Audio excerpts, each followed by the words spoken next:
What's up, guys? It's Eventon here. Now this is my fourth and final video of the updated hauling fits series, and this includes the nullification as well as the warp core stabilization changes. I also wanted to make this series just in general because a lot of these ships just simply don't have fits on EVE Workbench. Some of the community fits just don't seem that good, at least in my opinion. A lot of them don't have alpha and omega fitting, so I'm going to try my best to give options for both unless I deem it kind of unnecessary to give one for both. So I've already done the Amar, Caldari, and Galente line of ships. You guys should go check those out if you guys are hauling with those ships. But today we're going to be doing the Minmatar, which are, in my opinion, they got some really good ships. And the Minmatar haulers have the fastest align time of all the races. So if you do value align time over long distances or just getting off the gate to safety, whatever it may be, Minmatar ships are probably a good fit for you. So the first one we're going to look at, and honestly, in my personal opinion, the Wreath is absolutely the best T1 hauler in the game. It has the lowest cargo space. That's another thing about the Minmatar ships, that they have the lowest cargo capacity if you fully fit it out with cargo expanders and all that kind of stuff. But there was a brief period of time, just because I wanted to learn about it, I used to do some tornado ganking on gates. And I'll tell you what, Wreaths were the absolutely hardest ships to not only lock, but kill, because you can do a shield tank, an armor tank. They have a really fast align time. I believe if you fully fit this up with align time and the lows, which I do have an alternate fit for, you get to like sub 4 seconds. They're really quick. So at least in my personal opinion, just the fact that there's like 5 mids and 5 lows, you can tank both shield and armor. It really depends on how much you're hauling and what's your personal preference. And all that kind of stuff. But regardless, we'll jump into it. This is the Alpha Wreath. Again, I actually like the Alpha fits because you don't have to cloak trick anything. You can't even use the cloak as an Alpha account. So all you really have to do is just either tank your ship a lot so you can actually survive a tornado, which roughly you want to have 1300 EHP with a high EM resist. Or you just want to haul things of low value, ideally under like 150 to 200 mil. You shouldn't be targeted by tornadoes as often. So this is the Alpha Wreath. We have 2 large shield extenders, T2 in the mids, as well as 2 EM and thermal amplifiers. Occasionally you will get hit. Sometimes tornadoes will occasionally target thermal, because that's like the next least resisted thing for like most haulers and stuff. Down here in the low slots, or I should say the rigs, cargo hold optimization, I kept everything very low. I wouldn't say low skill, but low cost. You can definitely T2 some of these cargo hold optimizations if you want more cargo hold, but that will like double or triple the price of this. But again, it's up to you.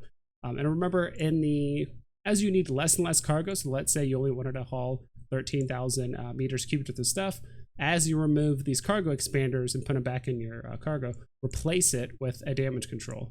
This alone will skyrocket your HP even higher. And as you keep removing stuff, maybe you want to put a Halcyon core Equalizer. All this means is warp core stabilization, so this will help you shake off scrams in different parts. And then Inertial Stabilizers down here. And I put 3 because by the time you put in 4, at least with my skills, you get your align time gets down to 4 seconds, and you can't go faster than that. But for some of you guys that might not have like maxed out skills, maybe an additional Inertial Stabilizer would be better. So maybe I'll actually put a 4th one in here. For some of you guys that might not have the like best align time skills. So there we go, saving skills, or I should say fits on the fly. This is the exact same thing, except most of your defense isn't in the EHP, it's just in the cloak trick. So Interdiction Nullifier, that you can go through nullsec with this fit, or even wormholes.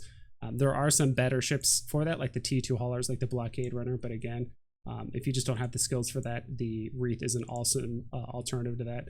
Same low slots, because there's a bit less tank.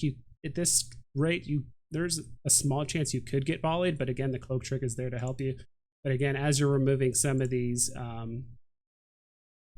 cargo expanders, you want to replace it with Inertial Stabilizers, warp core stabilization. I even put some energized membranes on there just in case. Because we're cloak tricking, align time doesn't make that big of a difference, but if you just want a bit of extra tank, you could throw that in there. Multi-spectrum energized membranes, it's really up to you. You don't have to use them again. None of these fits are meant to be 100% cookie cutter. It's really up to you personally. The Mammoth is very similar to a lot of the other fits that are just they can hold a ton of cargo, but they're just very large. They're the equivalent of a semi-truck, meaning they can hold a lot, but they have terrible defense, terrible align time. These things are basically just giant blimps. So Again, if you really want to maximize your cargo space, you want to T2 out 2 of these cargo hold optimizations. As you're removing cargo, or as you need less and less, you are replacing it with these things I put in the slots. Ideally, you can put in a 400 mn rolled tungsten compact plates, because this would put you over roughly the area that would keep you safe from a like a gank. But if you can't do that, then I would suggest putting in a power diagnostic and then putting in the plate. Then that should hopefully put you at enough power grid to get you over that line. Most of these fits, especially the alpha one, like the Wreath that I showed you, as long as you have like power grid 4 as well as like shield upgrades 4, you should be able to do the fits just fine. And if you do take off this last expanded cargo hold, at this point you might as well just use the Wreath. It's faster, has more tank, so that's why I didn't really add like more stuff to put in there as we're going down. So that is the Mammoth. The whole design of the ship is to carry a whole bunch of stuff, but have it be very, very inexpensive because its defense is pretty abysmal and its align time as well. The Hoarder is a very unique kind of ship. So much like the Galente line of ships, there's some specialized haulers that can actually haul things like planetary interaction materials. It can also hold minerals, things like that. This one is strictly for ammo. So the nice thing about this is we can actually dedicate pretty much all of our slots to defense or align time, whatever you prefer, because the attributes on this whole thing is designed to carry ammo. So that's missiles, bullets, whatever you want to call it. I don't think that includes drones because drones aren't considered bullets in this. So the capacity, as you can see, for the normal cargo hold is very low, 500 M3. I mean, that's roughly the equivalent of like a cruiser or something like that. But if we keep scrolling down, maybe I'm missing it. Yeah. Ammo hold capacity at 41,000. That's going to increase per level of your Minmatar. And I think my Minmatar hauling is only at 3, so I didn't put that many skills into it. Regardless, here in the mid slots, we have 2 large compact shield extenders. This thing's power grid, it was a tiny bit on the, I would say, low side, but because it only has 4 mids and 3 lows, try to maximize the tank as much as we could. Again, I put some alternative things to put in the low slots. So if you want to value align time, like let's say you have a really far way to go, because our align time is 9 seconds right now, but I believe if we fill it up with the stabilizers, it'll go down to roughly 5 or 6 seconds. It depends. Again, the warp core stabilizer.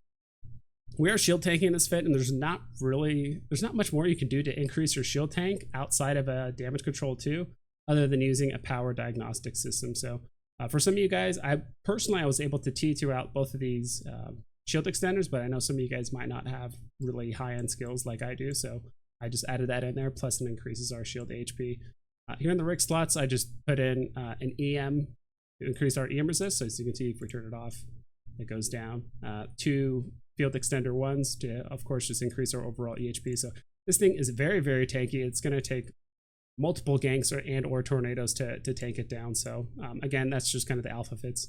And here we have the Omega Hoarder. Again, you can cloak trick with this. So this is relatively safe for like null sec, low sec, wormholes, things like that. I did add an ancillary current router here in the rig slot, just because between the compact Microwarpdrive, the cloak, the cloaking device, I still wanted to really add in that large shield extender. So again, here, I put that in the mid slot. So it's almost identical to the other fit. I just swapped out basically one of the shield rigs for an ancillary current router for a 50 mn compact Microwarpdrive and this Nullification. Same song and dance as before. So that's pretty much it for the T1 fits. We'll go ahead and look at the T2 fits right now. All right, and now for the T2 haulers. And this one is it's actually a fit that one of my court mates gave me, and I really, really liked it.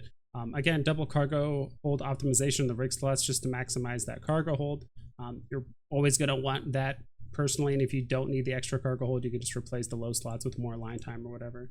Again, we're able to use a covert ops cloak, so that means we're able to warp while cloaked. So when you go through a gate and you need to warp somewhere, you can actually, right when you break your gate cloak, you can actually immediately cloak up again and still enter warp. So this makes it very, very safe for low sec, null sec, places like that. And it should pretty much be impossible to get cloaked or locked even by insta-locking ships, because if you're hitting warp and then cloak roughly at about the same time or within a second, they should not be able to lock you.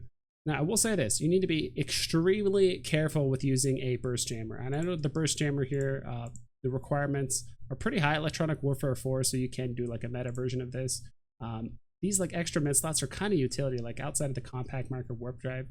I guess you could put a bit more tank in here. I guess you could just put like another shield extender or something else, or maybe some extra resistance for some of the other slots. But I really like the burst jammer just because it's an easy out. My courtmate did say there was maybe once or twice in the last few years he ever got caught, and the burst jammer helped one of those times. The other time he just crashed the gate with a Microwarpdrive and he was fine. So you have to be extremely careful with this, because if you turn it on in high sec or potentially even low sec before you get locked up, or you accidentally hit other ships within 17 kilometers, you will get concorded and or get gate guns, whatever it is. So just make sure you have your settings, or I should say your security, like your little bubble thing, set to green instead of like yellow or red, because if you accidentally turn this off in high sec, you will get concorded and killed. So just be really careful about that. Maybe on your hotbar, put it way off to the side, and it's one of those things that you're only going to use it once every year, hopefully, at that point. So down here in the low slots, we just have extra cargo hold expanders, and again, as you need less and less cargo space, you're going to be replacing it with